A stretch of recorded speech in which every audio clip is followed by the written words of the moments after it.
Баршаңызға қайырлы күн, достар. Бүгін сіздермен бірге ең тәтті печенье дайындаймыз.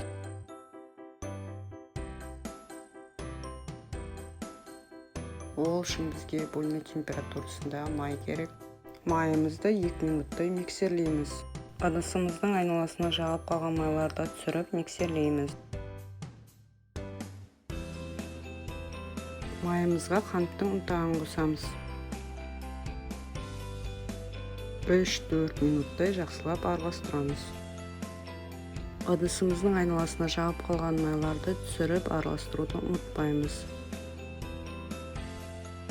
Жұмыртқаның сарысын қосамыз және ұнтақ тұз қосамыз. Жақсылап араластырамыз. Бір тіндеп ұн қосамыз. Жақсылап араластырып, қолға жауыспайтын қамыр жасаймыз. Артық ұн қоспаңыздар.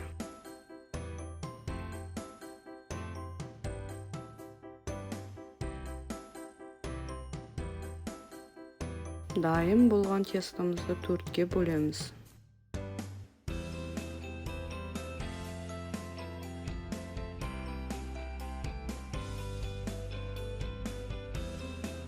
Біріншісіне какао қосамыз. Жақсылап араластырып, осындай шоколадты тесто шығарамыз. Екінші тестін жасылға бояймыз. Үстіне какао қосамыз. Жақсылап араластырып, жасыл тесто шығарамыз.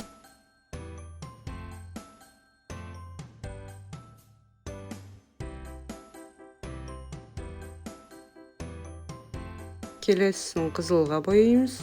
Үстіне какао қосамыз. Жақсылап араластырамыз. Қызыл тесто шығарамыз. Бояуды көп қоспаймыз. Дайын болған тестоларымызды мешокқа салып, холодильникке 1 сағатқа тындырып қоямыз.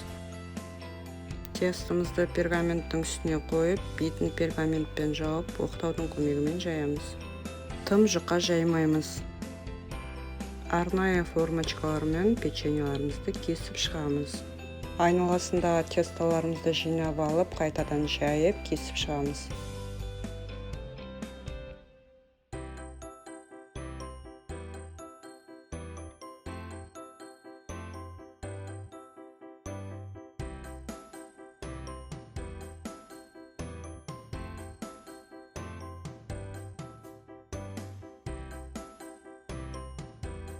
Форманың ортасында бөлікті пышақтың көмегімен жайлап аламыз. Алдын ала қызып тұрған пеште 180 градуста 9 минут пісіреміз. Барлық печеньеларымызды жайып, кесіп, пісіріп шығамыз. Пеште 9 минуттан артық ұстамаймыз. Пештен печеньеларымызды айналасы сарғаймай тұрып аламыз.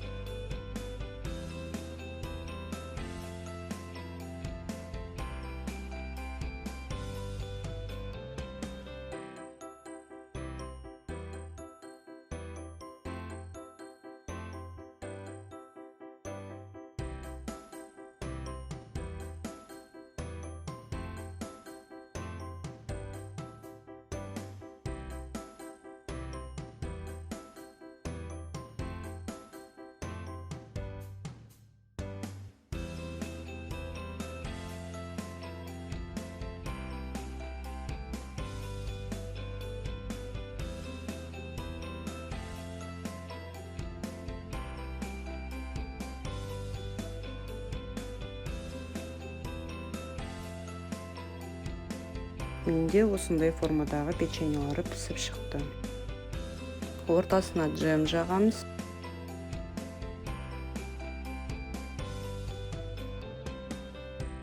Екінші бөлігін жауып шығамыз, қатты баспаймыз.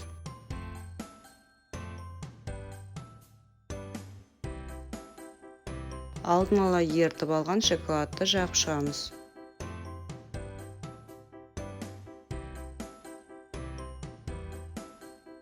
Үстіне ұнтақталған орешке себеміз. өз фантазияңызға қарай әсемдеуіңізге болады.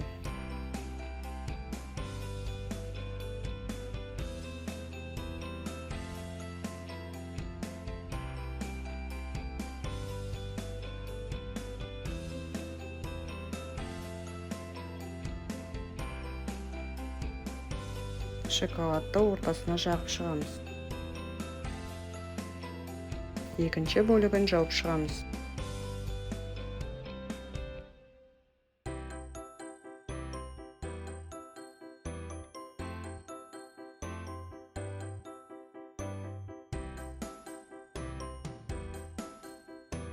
Осындай әдемі печеньелар шықты. Печеньеларымыздың беттері толықтай кебу керек. Баршаңызға ас болсын, сіздермен бірге болған Жансая.